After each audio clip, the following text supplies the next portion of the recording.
안녕하세요. 오늘도 말씀을 사모하여서 방문하신 여러분 모두를 또 환영하고 축복합니다. 우리는 지난 시간에 피해 재앙에 대해서 말씀을 나눴습니다. 생명과 풍요는 나일강의 신 하피에 의해서 이루어지는 것이 아니고 오직 하나님으로부터 온다는 것을 배웠습니다. 오늘은 개구리의 재앙에 대해서 보겠습니다.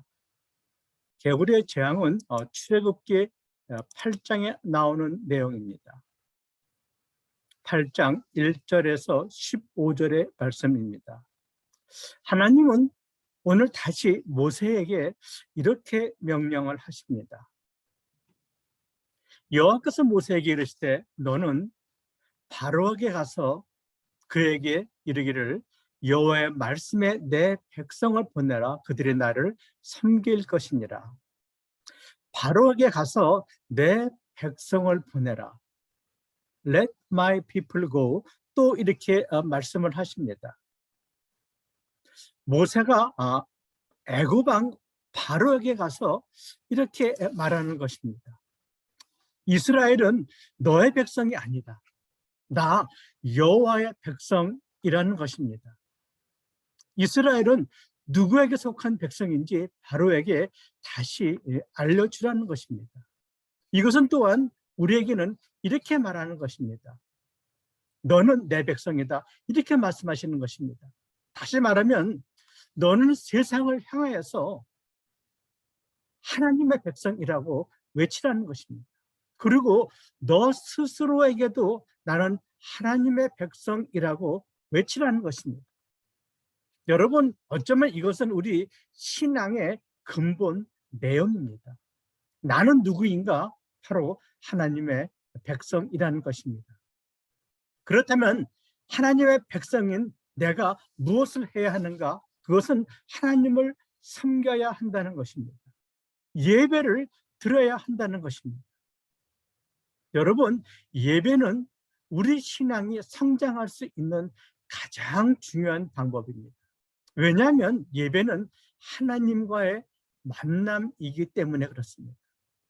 너희들이 진리와 성령으로 나오면 하나님은 항상 만날 준비가 되어 있다는 것입니다. 그래서 하나님은 오늘도 진정한 예배자를 찾고 계시는 것입니다. 여러분들이 교회를 위해서 기도 많이 하시는 거 감사합니다. 그런데 가장 우선되어야 하는 기도는 사실은 예배를 위한 기도인 것입니다. 성도들이 예배를 사모할 수 있도록 기도해야 합니다. 또한 말씀을 준비하시는 목사님을 위해서도 기도해야 합니다. 진리의 말씀이 온전히 선포되어 말씀 속에서 하나님을 만날 수 있도록 기도해야 합니다. 사실 이것보다 중요한 것은 없는 것입니다. 그런데 만일 내가 예배를 방해하고 거절하면 어떻게 되는가에 대해서 이제는 8장 2절은 이렇게 말하는 것입니다.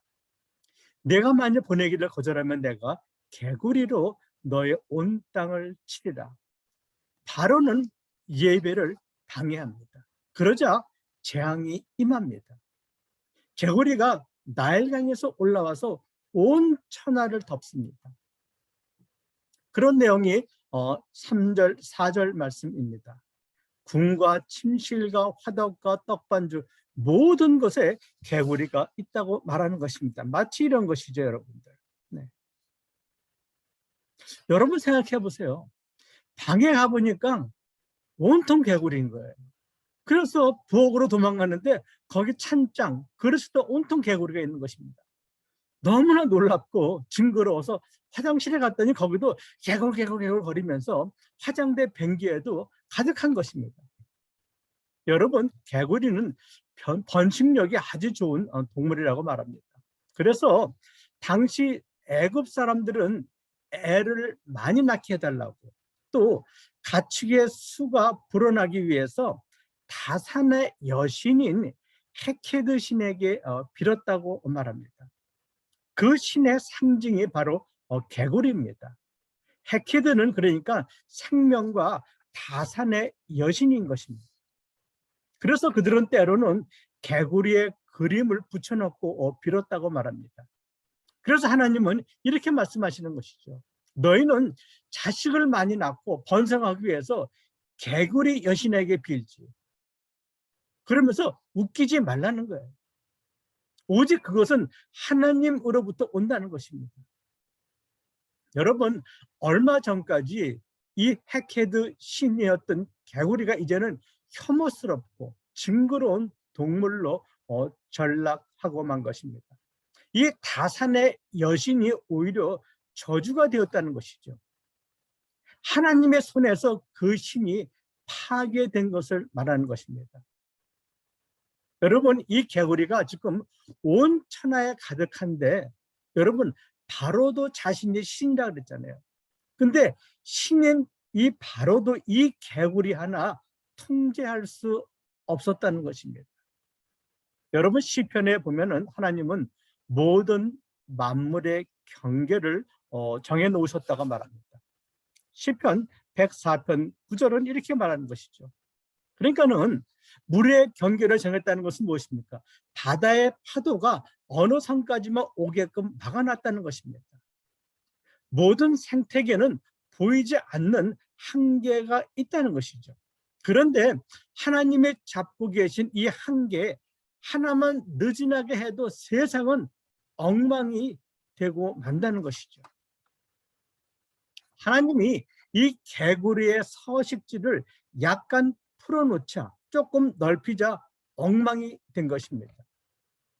그러자 바로가 너무 힘들어서 이렇게 말합니다. 개구리만 떠나게 하라. 그러면 내가 너희들이 원하는 예배를 드리게 해주겠다. 이렇게 말하는 것이죠. 그러자 모세가 이렇게 말합니다. 그러면 바로 당신은 개구리를 언제 없애길 원하느냐고 묻습니다. 그것이 9절의 말씀입니다. 언제 간구하는 것이 좋을지 내게 말해달라는 것이죠. 그런데 여러분, 모세는 왜 이런 제안을 했을까요? 개구리냐 없애달라면 당장 없애면 되는데 왜 언제 없애길 원하냐고 왜 이런 제안을 했을까요? 여러분 생각해 보세요. 왜 그랬을까? 여러분, 이 많은 수많은 개구리는 우연히 있는 것이 아님을 확신시키는 것입니다. 이 재앙은 확실히 하나님에 의해 일어난 재앙인 것을 확신시키는 것이죠. 그래서 개구리가 없어지길 원하는 그 시간에 말하라. 그래서 그 시간에 그 개구리를 없애겠다는 것입니다. 그랬더니 바로가 이렇게 말합니다. 내리라고 말합니다. 저 같으면 힘들어 죽겠는데 당장 없애달라고 그랬을 텐데 왜 하루도 고생하는지 모르겠어요. 바로는 이 엄청난 정말 이 일이 어떻게 당장 없어질까 생각해서 아마도 그는 자기로서 가장 빠른 시간을 말하는 것이 내리라고 말했던 것 같습니다. 이게 사실 바로의 한계인 것입니다. 그러자 모세가 이 재앙의 목적을 뒤에 이렇게 말하는 것입니다. 여호와 같은 이가 없음을 알게 하라는 것이 이 재앙의 목적이라는 것이죠. 하나님이 어떤 분인지 알게 하는 것이 목적이라는 것입니다. 드디어 개구리가 물러갑니다. 그러자 바로가 어떻게 하는지 또 보겠습니다. 15절 말씀이죠. 바로가 숨통이 조금 트이니까 살만하니까 딴소리 하는 거예요. 그 마음이 완강하게 되고 말을 듣지 않았다고 말합니다. 여러분, 살만하면 이제는 더 잘해야 되잖아요.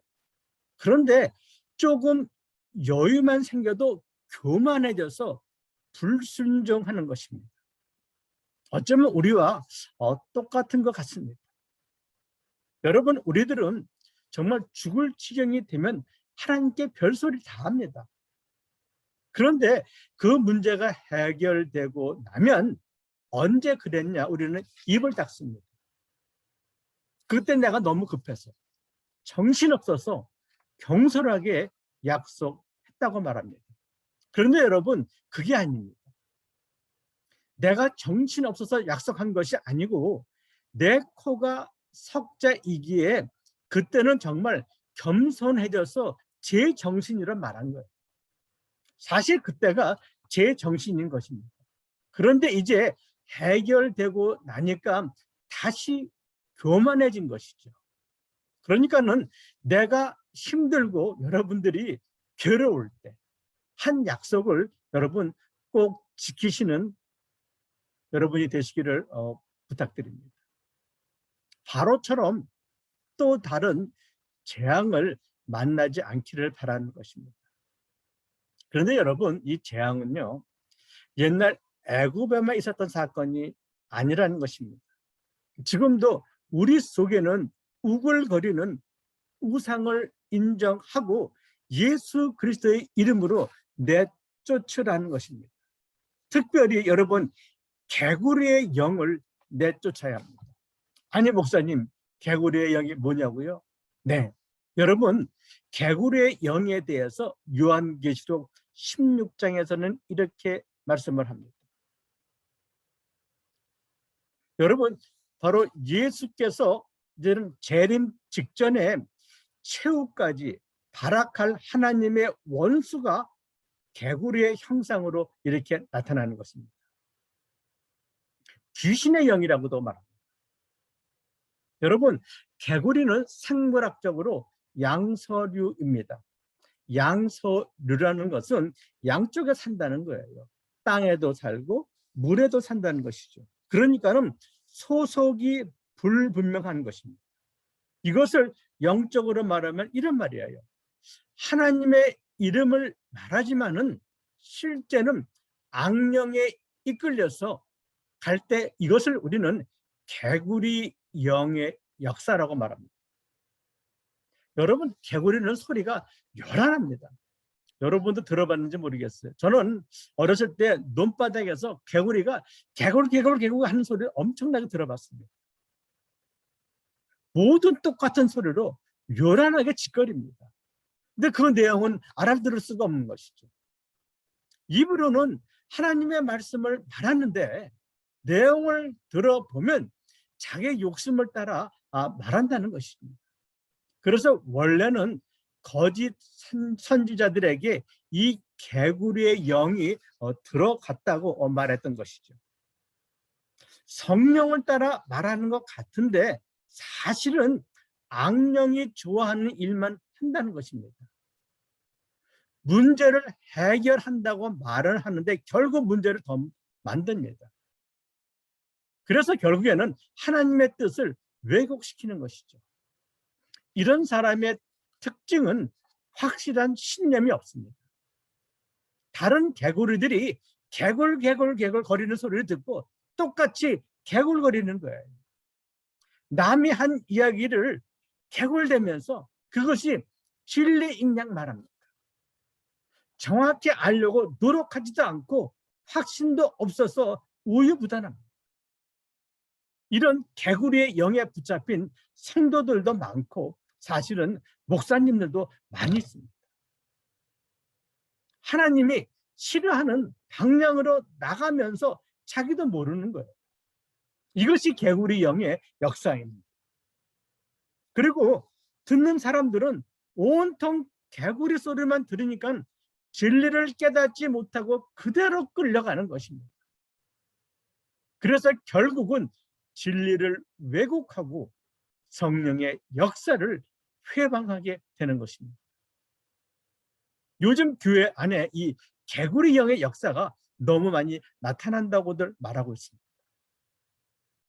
그렇다면 개구리 영과 반대되는 성령의 역사는 어떻게 나타납니까? 성도들을 하나님의 말씀 위에 세우는 것이죠. 그래서 연합하고 모이게 하여 공동체를 건강하게 이루어가는 것입니다. 여러분, 우리 모두는 우리 몸의 각각의 지체라고 말하고 있습니다. 이 지체는 연합하지 않으면 죽는 것이죠.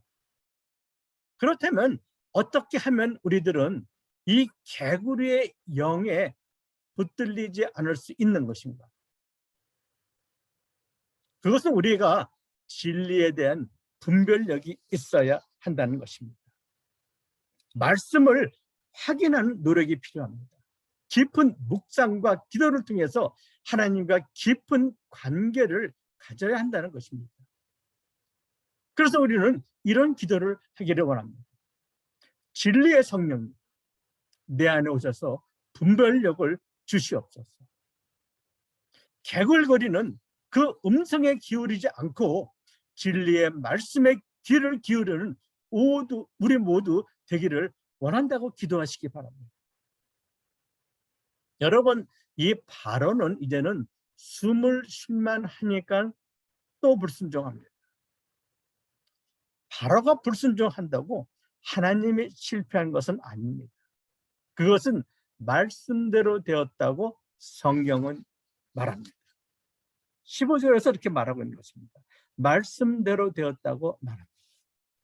여러분이 불순종하면은 또 다른 재앙을 불러온다는 것입니다.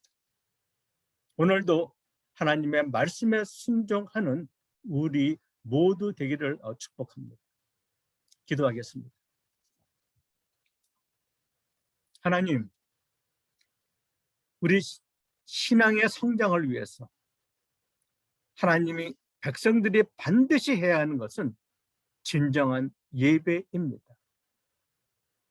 하나님, 진정한 참 예배를 회복하게 하여 주시옵소서.